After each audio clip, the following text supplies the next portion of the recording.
నమస్కారం కృష్ణారావు గారు. ఎలక్షన్స్ అయిపోయిన తర్వాత రాజకీయ పార్టీల ఒక్కోసారి మనుగడే ప్రశ్నార్థకంగా మారుతూ ఉంటుంది. ఇప్పుడు అట్లాంటిదే ఇక్కడ మనం తెలంగాణలో చూస్తున్నాము. తెలంగాణలో ముఖ్యంగా కాంగ్రెస్, బీజేపీ, బీఆర్ఎస్ పార్టీలు. కాంగ్రెస్ ఏమో మ్యాండేటు ఉండడం వలన కొంతమంది ఇటు నుంచి అటు గోడ దూకడం వలన ఒక ప్రధాన రూలింగ్ పార్టీ కింద ఉంది. బీఆర్ఎస్ తన ఉనికిని నెమ్మదిగా కోల్పోతుందని, ఎందుకంటే ఎంపీ సీట్లు కూడా అనుకున్నంత రాలేదు. సో ఈ మధ్య ఒక పెద్ద రూమర్, అంటే in fact I think chief minister గారు కూడా అన్నారేమో అని చిన్న ఇది వదంతులు వస్తున్నాయి. బీఆర్ఎస్ పార్టీ బీజేపీలో మెర్జ్ అవుతోందా? అట్లాగే మరి కవిత గారుని అరెస్ట్ చేశారు, ఆవిడ బెయిల్ మీద రిలీజ్ అవుతారా ఒక ప్రశ్న. తర్వాత కేసీఆర్ గారికి ఏమైనా గవర్నర్ పోస్ట్ ఇస్తారా? అలాగే హరీష్ రావు గారికి మంత్రి పదవి ఇస్తారా? ఇట్లాంటి పలు రకాలమైన రూమర్స్ వస్తున్నాయి. మరి దీనికి బీజేపీ దగ్గర నుంచి మనకి ఏ విధమైన సంకేతం రాలేదు. ఇట్లాంటి పొలిటికల్గా వాళ్ళు కామెంట్స్ చేయడము ఇవన్నీ సహజము.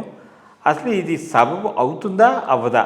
ఏదంటే పార్టీ సైద్ధాంతిక విషయాల మీద కానీ ఏ విధంగా చూస్తే బీజేపీకి బీఆర్ఎస్కిను మెర్జ్ అవ్వడానికి అవకాశం. ఎందుకంటే బీఆర్ఎస్ కూడా ఇప్పుడు ర్యాంక్ అండ్ ఫైల్ అయితే ఎక్కువ లేదు, మొత్తం అంతా ఆల్మోస్ట్ అందరూ కాంగ్రెస్ వైపు మొత్తం, కొంతమంది బీజేపీ వైపు కూడా చేశారు.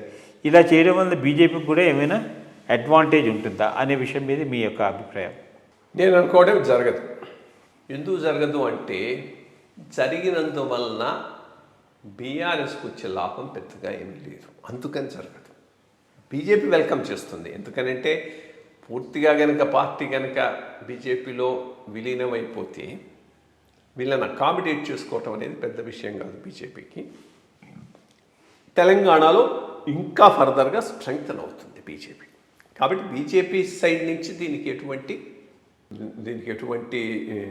నో చెప్పే విషయం కానీ దీనిని వద్దు అంటాం కానీ ఉండకపోవచ్చు. నేను చూడటం బీఆర్ఎస్ సైడ్ నుంచి బీఆర్ఎస్ కలుస్తుందా అనేదే చూస్తూ ఉన్నాను. ఇది కావాలని అనుంటాడు ముఖ్యమంత్రి. ఎందుకనంటే ఒక రకంగా సైకలాజికల్ వార్ ఒకటి నడుస్తూ ఉంది ఇక్కడ తెలంగాణలో. చాలా హై పిచ్లో సైకలాజికల్ వార్ నడుస్తుంది ఇద్దరి మధ్య. కొంత వ్యక్తిగతం ఉంది, పర్సనల్ యానిమాసిటీ ఉంది. రెండోది పొలిటికల్గా స్పేస్ ఎవరు ఆక్యుపై చేస్తారు అనే దాని మీద కూడా కొంత ఇది నడుస్తుంది. ఆ కాంటెక్స్ట్లో చెప్పున్నాను. కొంత ఏదో డిస్కషన్ అయితే అయి ఉంటుంది, కాకుండా ఊరికే జస్ట్ లైక్ దట్ వచ్చిన వదంతి అయితే కాదు. కానీ ఇది జరిగితే 2028 ఎన్నికల తర్వాత జరుగుతుంది, కానీ 2028 ఎన్నికల ముందైతే జరగదు. 2028 ఎన్నికల్లో బీఆర్ఎస్ గెయిన్ చేసుకోకపోయి టోటల్గా మార్జినలైజ్ అయిపోయి ఎన్నిక ప్రధానంగా కాంగ్రెస్ బీజేపీ మధ్య నడిచి వాళ్ళకేమీ పర్ఫార్మెన్స్ లేకపోతే అప్పుడు మెచ్చేటటువంటి ఛాన్స్ ఉంది. 2028 దాకా ఈ పార్టీ అట్లాగే నడిచే అవకాశం. ఎందుకంటే 2-3 విషయాలు. ఫైనాన్షియల్లీ చాలా స్ట్రాంగ్ పార్టీ. ఈ 5 ఏళ్లలో చాలా ఫైనాన్షియల్గా బలపడ్డారు. లీడర్లు పోవటం నేను ఎప్పుడు పెద్దగా దాని గురించి పట్టించుకోను. వచ్చారు పోతారు. ఇదంతా తెప్పలుగా చెరువు నిండిన కప్పలు 10,000 కదరా సుమతి అన్నట్టే ఉంటుంది. నిన్న నువ్వు అధికారంలో ఉన్నావు, కాంగ్రెస్ వాళ్ళంతా వచ్చి నీళ్ళు జాయిన్ అయినారు. ఈరోజు నువ్వు అధికారంలో లేరు, దగ్గర ఉన్న వాళ్ళంతా కాంగ్రెస్ పోతున్నారు. బట్ ఈ ప్రభుత్వం మీద వచ్చే యాంటీ ఫీలింగు, యాంటీ ఓటు ఎవరికి పోతుందనే దాని మీద 2028 ఎలక్షన్స్ ఆధారపడి ఉంటాయి. బీజేపీ కూడా తెలంగాణలో ఇంత మటుకు ఒక స్ట్రాంగ్ ఫోర్స్ కింద ఆల్ అక్రాస్ ది స్టేట్ తన ప్రెసెన్స్ను ఫెల్ చేయించుకోలేకపోతూ ఉన్నది. గట్టిగా ఆర్టికులేట్ చేసుకొని మాట్లాడగలిగి పుష్ చేయగలిగిన లీడర్ కరువైనాడు. టాప్ లెవెల్లో మల్టిపుల్ లీడర్షిప్స్ ఉన్నాయి. సో ఇవన్నీ బీజేపీకి కూడా ప్రాబ్లం ఉన్నాయి. అంతే ఇప్పుడు కాంగ్రెస్కు వచ్చే యాంటీ ఓటు ఎటుకుపోవాలనే దానికి ఆలోచిస్తూ ఉన్నాను. బీజేపీకే రావాలని లేదు. బీజేపీకి రాన్నాడు అది బీఆర్ఎస్ కూడా పోవచ్చు. బీఆర్ఎస్కి పోయే అవకాశాలే జాస్తి. ఇప్పుడు అటువంటిప్పుడు వాళ్ళ పర్ఫార్మెన్స్ బెటర్గా ఉంటుంది. అధికారంలోకి వస్తే రావచ్చు, లేకపోయినా కానీ సబ్స్టాన్షియల్గా సీట్స్ రావచ్చు. సబ్స్టాన్షియల్గా సీట్స్ వస్తే నిలదొక్కుంటారు. సో ఈ కాంటెక్స్లో ఇవన్నీ చూసుకుంటే 2028 ఎలక్షన్ల దాకా బీఆర్ఎస్ని తీసుకుపోయిన బీజేపీలో వినోదం చేసేటటువంటి పరిస్థితి ఉండకపోవచ్చు. ఇక బీఆర్ఎస్ బీజేపీ పొత్తు అంటావా, అది బీజేపీకి సూయిసైడ్ ఎప్పుడైనా కానీ, ఏ రాష్ట్రంలోనైనా. అందుకనే నేను మొదటి నుంచి ఇది ఒకటి చెప్తూ ఉండేవాడిని, ఒప్పందం పెట్టుకుంటే, పొత్తు పెట్టుకుంటే తమిళనాడులో పెట్టుకోండి, ఆంధ్ర తెలంగాణలో కాదు.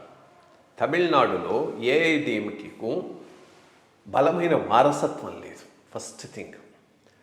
బలమైన నాయకుడు లేడు. కులబలం ఉంది కానీ మరీ అంత స్ట్రాంగ్ కులబలం కాదు. అటువంటి ప్రాంతీయ పార్టీ ఎప్పుడూ నీకు పోటీకి రాదు. అక్కడ నువ్వు వ్యాపించడానికే ఆ ప్రాంతీయ పార్టీ తోడ్పడుతుంది. కానీ ఆంధ్ర తెలంగాణలో పరిస్థితి పూర్తిగా భిన్నం. ఆంధ్ర తెలంగాణలో ఉన్న ప్రాంతీయ పార్టీలకు ఒక స్ట్రాంగ్ కుల సపోర్ట్ ఉంది, వారసత్వం ఉంది, నాయకత్వం ఉంది. ఈ మూడు ఉన్న ప్రాంతీయ పార్టీతో నేషనల్ పార్టీ ఏది పొత్తు పెట్టుకున్నా దీర్ఘకాలంలో ప్రాంతీయ పార్టీ బలపడుతుంది కానీ నేషనల్ పార్టీ బలపడదు. సో నువ్వు కనుక పొత్తంటూ పెట్టుకుంటే బీఆర్ఎస్తో, బీఆర్ఎస్ బలపడుతుంది, బీజేపీ తెలంగాణలో బలహీనమవుతుంది. బీఆర్ఎస్కి ఆల్రెడీ చాలా యాంటీ ఉంది. ఆ యాంటీ అంతా వీళ్ళు పోయాల్సి వస్తుంది. ఇన్ఫ్యాక్ట్ మోసారు. 2018లో జరిగిన ఎలక్షన్స్లో కనుక strong anti BRS stand BJP తీసుకొని ఉంటే కాంగ్రెస్కి ఆ స్పేస్ వచ్చి ఉండేది కాదు. అది వాళ్ళు వదిలేయబట్టే కాంగ్రెస్కి ఆ స్పేస్ వచ్చింది. సో ఈ కాంబినేషన్లో ఇది జరిగే పని కాదు. అన్లెస్ ఎవరో వాళ్ళు ఇద్దరిలో తప్పటడిగేస్తే పొత్తు కనుక పోతే బీజేపీకి సూయిసైడలు, విలీనం కనుక చేస్తే బీఆర్ఎస్కు సూయిసైడల్. చూద్దాం ఎట్లా జరుగుతుంది.